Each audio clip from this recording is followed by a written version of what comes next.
तो चलिए सीधे बात करते हैं एक ऐसी जगह की जो जितनी रहस्यमय है उतनी ही विशाल भी। 67 लाख वर्ग किलोमीटर में फैला हमारा अमेज़न का जंगल। आपको जानकर हैरानी होगी कि इसका 75% हिस्सा आज भी एक अनसुलझा रहस्य है।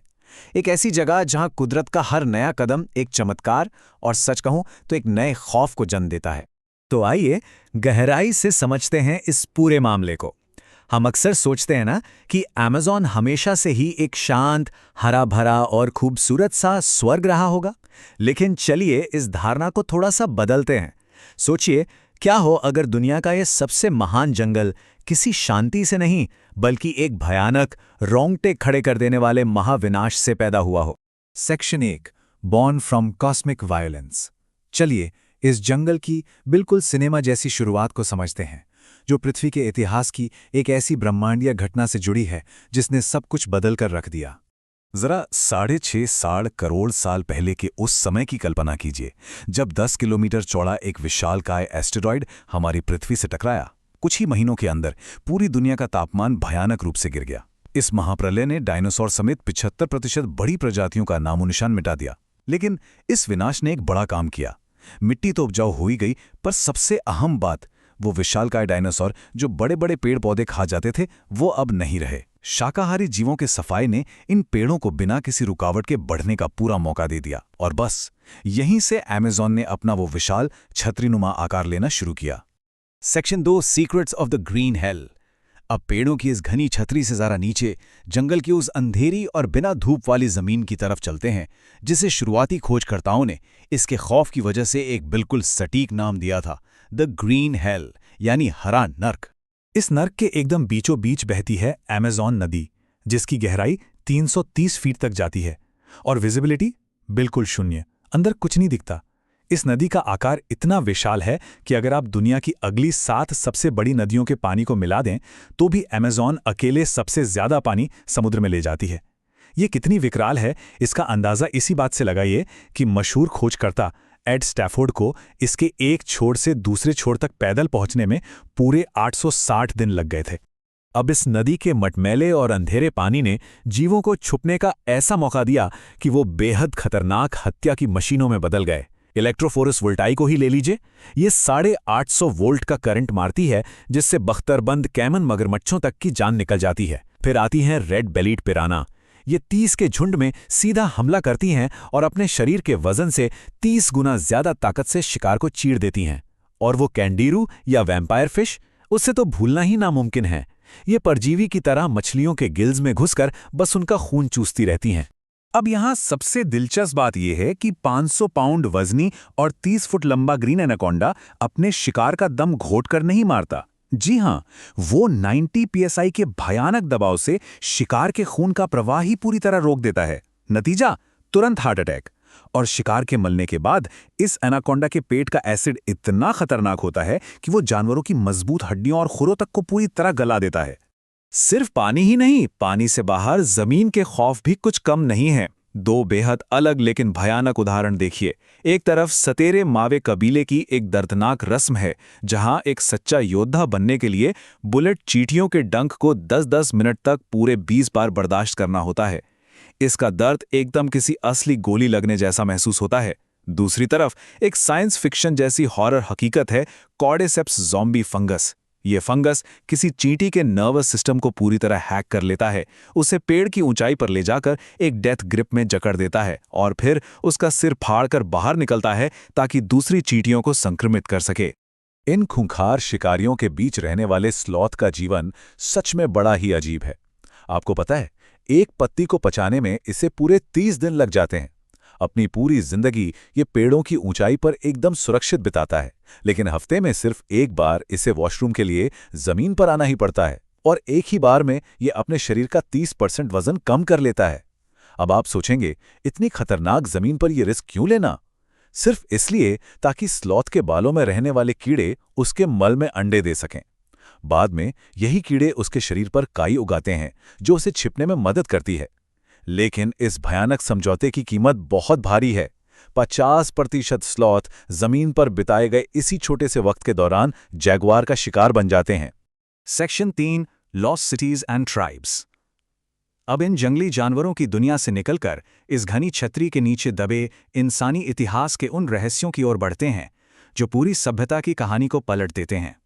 एक बहुत बड़ा मिथक है जो हम सब सुनते आए हैं कि अमेज़न हमेशा से इंसानों से अछूता एक खाली जंगली नर्क रहा है।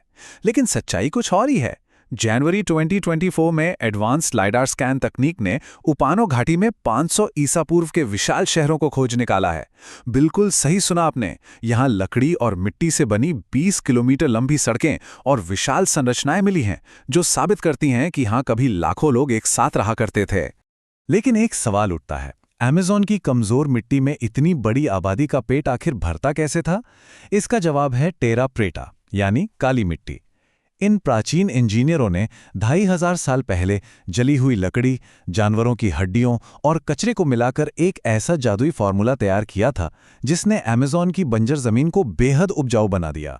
ये सच में उस जमाने की प्राचीन बायो हैकिंग का एक अद्भुत नमूना था। फिर ये लाखों लोगों का विशाल साम्राज्य आखिर गया कहाँ? बहुत ही दुखद सच्चाई ये है कि इन प्राचीन शहरों का असली विनाशक ये खौफनाक जंगल या कोई जंगली जानवर नहीं था। इनका खात्मा 16वीं सदी में यूरोपीय खोजकर्ताओं के साथ आए स्मॉल पॉक्स यानी चेचक के अदृश्य वायरस ने किया था। इस एक बीमारी ने देखते ही देखते 80% आबादी को खत्म कर दिया और पीछे छूट गए इन लकड़ी के शहरों को जंगल ने खामोशी से हमेशा के लिए निगल लिया। इस महाविनाश के बाद आज जो कबीले बाहरी दुनिया से बिल्कुल अलग थलग बचे हुए हैं, जैसे जावरी वैली के लोग, वो कोई पिछड़े आदि मानव नहीं हैं, बल्कि वो अत्यधिक कुशल सर्वाइवर्स हैं जिनके पास उन्नत वनस्पति विज्ञान की समझ है। वे जानलेवा फंगल इन्फेक्शन से बचने के लिए शरीर पर उरुकुम बीजों का लेप लगाते हैं। योनोमामी जैसे कबीलों में तो एक अजीब परंपरा है जहां मरे हुए लोगों की राख को केले के सूप में मिलाकर पिया जाता है ताकि उनकी ऊर्जा जिंदा रहे। और सबसे हैरत अंगेज है क्यूरे जहर। ये शिकार को पूरे होश में रखते हुए लकवाग्रस्त कर देता है। आपको जानकर हैरानी होगी कि आज यही प्राचीन फॉर्मूला पूरी दुनिया में आधुनिक मेडिकल सर्जरी के दौरान हमारी और आपकी जान बचाने के काम आ रहा है। Section 4, the cosmic dust lifeline.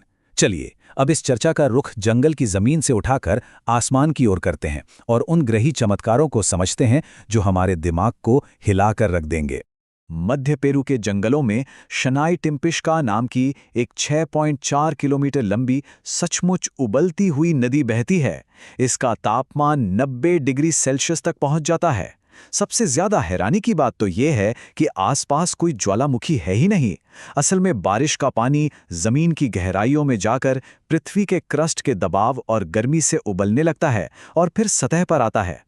ये नदी इतनी खौलती हुई है कि अगर इसमें कोई जानवर गिर जाए तो वो तुरंत पक जाता है।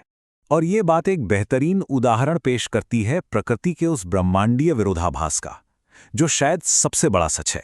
ये विशाल हरा भरा अमेज़न असल में दुनिया के सबसे सूखे और बेजान सहारा रेगिस्तान पर जिंदा है। जी हाँ, हर साल सहारा से 2 करोड़ 77 लाख टन धूल हवा में उठकर अटलांटिक महासागर को पार करती है और ये धूल अमेज़न पर 22,000 टन शुद्ध फॉस्फोरस बरसाती है, जो पेड़ों के लिए सबसे जरूरी खाद है। ये बिल्कुल उतना ही फॉस्फोरस है जितना अमेज़न की भारी बारिश यहाँ की मिट्टी से बहा ले जाती है। एकदम परफेक्ट बैलेंस। इसीलिए अमेज़न को सिर्फ पेड़ों का एक समूह समझना एक बहुत बड़ी भूल होगी। सच कहूं तो ये एक विशालकाय सांस लेता हुआ जीव है। यहाँ के 390 अरब पेड़ रोजाना 20 अरब टन पानी भाप के रूप में आसमान में छोड़ते हैं। ये आसमान में बहने वाली एक अदृश्य फ्लाइंग रिवर या उड़ती हुई नदी है जो अकेले अपने दम पर पूरे अमेरिका महाद्वीप के मौसम और बारिश को कंट्रोल करती है। Section 5, reaching the tipping point. इन सभी अकल्पनीय चमत्कारों को समझने के बाद अब हम इस पूरे विश्लेषण के सबसे गंभीर और खौफनाक हिस्से पर आ गए हैं, एक ऐसी सच्चाई जो सीधे तौर पर हमारे भविष्य को तय करती है। अमेज़न के विनाश का ये डरावना गणित उस अवस्था को दर्शाता है जिसे वैज्ञानिक टिपिंग पॉइंट कहते हैं। 18% जंगल पहले ही काटा जा चुका है और हमारे पास इस महाविनाश से बचने के लिए सिर्फ 7% का एक बहुत छोटा सा बफर बचा है।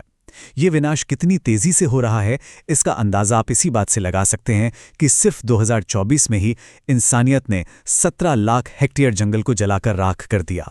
तो सबसे अहम और डरावनी बात यह है कि अगर ये कटाई 20 से 25% के बिंदु तक पहुंच जाती है तो अमेज़न का वो विशाल जलचक्र हमेशा के लिए टूट जाएगा।